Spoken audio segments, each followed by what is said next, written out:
Hello everyone, कैसे हैं आप लोग। आज मैं आप लोग के लिए एक बहुत इंपॉर्टेंट वीडियो लेकर के आया हूं एसएससी सीएचएसएल 2019 टीयर 2 की डिस्क्रिप्टिव पेपर को लेकर के। तो शुरू करते हैं। तो चैनल अभी तक आपने सब्सक्राइब नहीं किया है तो ज़रूर सब्सक्राइब करें, लाइक करें, शेयर करें और अपना कमेंट ज़रूर करें। तो देखिए, सबसे पहले आपको क्या पढ़ना है उससे ज़्यादा ज़रूरी है कि क्या नहीं पढ़ना है। एसएससी डिस्क्रिप्टिव के लिए ये आपका डिसाइडर होता है, गेम चेंजर हो सकता है। तो 100 मार्क्स का क्योंकि पेपर ये आपका कैलकुलेटिव होता है और आपका कैलकुलेटिव इन द सेंस जो आपके मार्क्स होते हैं वो फाइनल मेरिट में कैलकुलेट किए जाते हैं। इसीलिए ये आपका 100 मार्क्स का जो ऐसे और लेटर है ये आपके लिए एक गेम चेंजर हो सकता है। तो देखिए, सबसे पहले जो मैं इस वीडियो में 10 गोल्डन टिप्स को बताने वाला हूं और सबसे पहले मैं आपको बता दूं कि क्यों मैं अपने एक्सपीरियंस से बता रहा हूं, क्या ये ज़रूरी है। ये तो मैंने CHSL 2015, 2016, 2017 और 2018 चारों का दिया है और अभी मैं गवर्नमेंट एम्प्लॉय हूँ।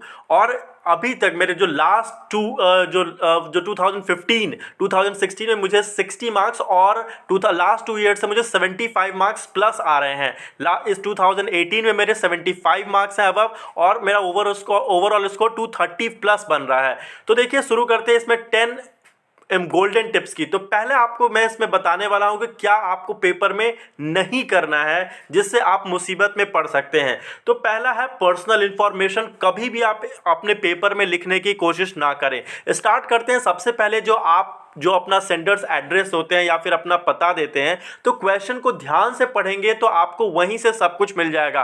पहले क्या होता था कि कैंडिडेट्स ABC XYZ ये सब लिखते थे या फिर एडमिट कार्ड पे जो एड्रेस होता था वही वो लिख देते थे, लेकिन अब ऐसा बिल्कुल ना करें। आपको जो क्वेश्चन पेपर में दिया हुआ है बस वही एड्रेस का यूज़ करें और कोई भी अलग से अपनी पर्सनल इंफॉर्मेशन जैसे कि अपना नाम, अपने फादर्स नेम, अपना एड्रेस, अपना मोबाइल नंबर देने की कोशिश ना करें। क्योंकि पिछली बार हुआ क्या था कि UFM में लोगों को थोड़े 1 साल के लिए छूट दे दी गई थी, यह कह करके इस साल ये छूट दे दी गई है, लेकिन बार बार ये उम्मीद करना सही नहीं होगा कि इस साल भी छूट दी जाए, क्योंकि एसएससी मनमानी कमीशन है, वो कभी भी किसी के साथ कुछ भी कर सकती है। तो आप भी नहीं चाहेंगे कि आपके टीयर 1 के मार्क्स पे पानी फिरे। तो इसीलिए सबसे पहली बात तो यह है कि पर्सनल इंफॉर्मेशन आप कुछ भी ना दें।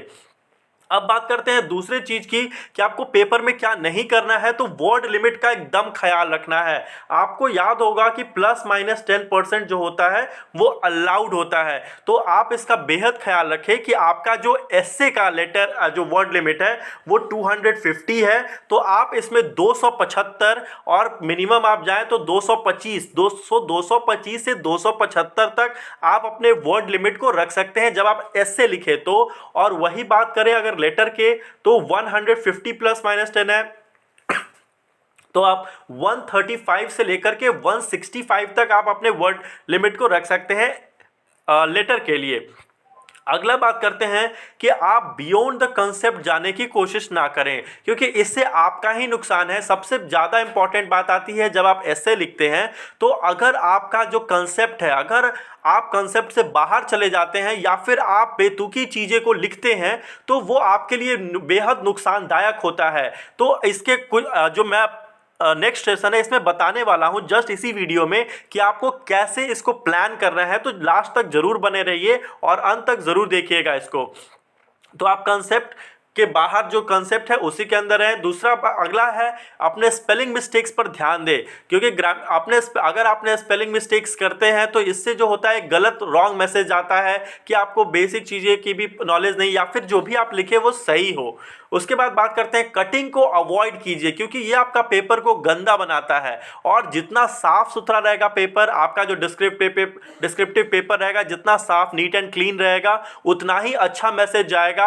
आप अपनी हैंड राइटिंग को अगर अच्छी है तो बहुत अच्छी बात है, बुरी है तो आपका कंसेप्ट ज़्यादा मैटर करता है, ज़्यादा हैंड राइटिंग उतनी मैटर नहीं करती। हाँ, उससे 5 नंबर आपको एक्स्ट्रा मिल सकते हैं अगर इन्विजिलेटर के मूड पे डिपेंड करता है। तो अगला है ग्रामेटिकल एरर्स पे भी आपको ध्यान देने हैं कि आप अगर जैसे अगर इंग्लिश में लिख रहे हैं तो आप ग्रामेटिकल सही लिखें, हिंदी में लिखते हैं उसमें भी आप व्याकरण का ध्यान रखें। तो दोस्तों अभी तक आपने चैनल को सब्सक्राइब नहीं किया तो जरूर सब्सक्राइब करें, लाइक करें। यहां तक तो मैंने बात की कि क्या आपको पेपर में नहीं करना है। अब मैं बात करने वाला हूं कि क्या आपको पेपर में करना है, तो उसका आप बेहद अच्छे तरीके से ध्यान दें। सबसे पहली बात करता हूं expression of ideas, concept etcetera with in word limits. तो अपने आइडियाज को, कंसेप्ट को एक्सप्रेस करना है लेकिन वर्ड लिमिट्स के अंदर। तो इसके लिए क्या करें ये मैं आपको बताता हूं। तो सबसे पहली बात, रफ वर्क करें स्टार्टिंग के पहले। ये बहुत जरूरी है सबसे पहले कि आप स्टार्ट करने से पहले रफ वर्क करें। अब ये तो कोई मैथ्स का पेपर है नहीं जो आप बोले कि रफ वर्क इसमें क्या करने की जरूरत है। तो अधिकतर लोग क्या करते हैं कि स्टार्ट कर देते हैं और उन्हें पता ही नहीं होता है, जैसे मन बनता चला जाता है वैसे वो लिखते चले जाते हैं। आपको यही गलती होती है। और आपको क्या करना है सबसे पहले कि जैसे ही आपके पास बहुत समय होता है, 1 घंटा समय होता है, आधा घंटा में आप ऐसे, आधा घंटा आपके लिए लेटर के लिए भी आप देखें तो काफ़ी है। तो सबसे पहले मैं तो कहता हूं कि 15 मिनट आप निकाल दें।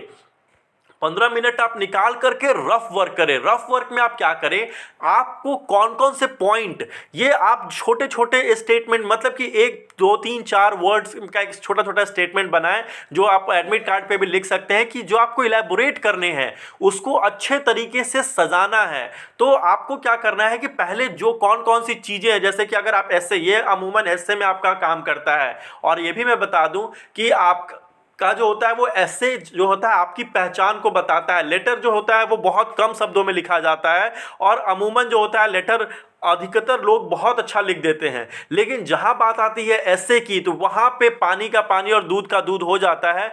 क्योंकि आप ऐसे तभी अच्छा लिख पाएंगे जब आप अच्छा उसको समझ पाएंगे, आप अच्छा एक्सप्रेशन तभी कर पाएंगे जब आप उसको अच्छे तरीके से इलैबोरेट कर पाएंगे, जो इंपॉर्टेंट पॉइंट्स है उसका आप ख्याल रख पाएंगे। तो ये सब चीज़ आपको करने के लिए एक रफ वर्क प्रिपेयर करना पड़ेगा। और ये छोटे छोटे लाइन का हो सकता है कि अगर कोई प्रॉब्लम के बारे में है तो उसका प्रॉब्लम का कॉज क्या है उस पर ध्यान दीजिए, फिर उसका इफेक्ट क्या है उसको लिखिए, उसका सॉल्यूशन क्या है उसको आप लिख करके तो उसको एक अच्छे तरीके से अरेंज करना है।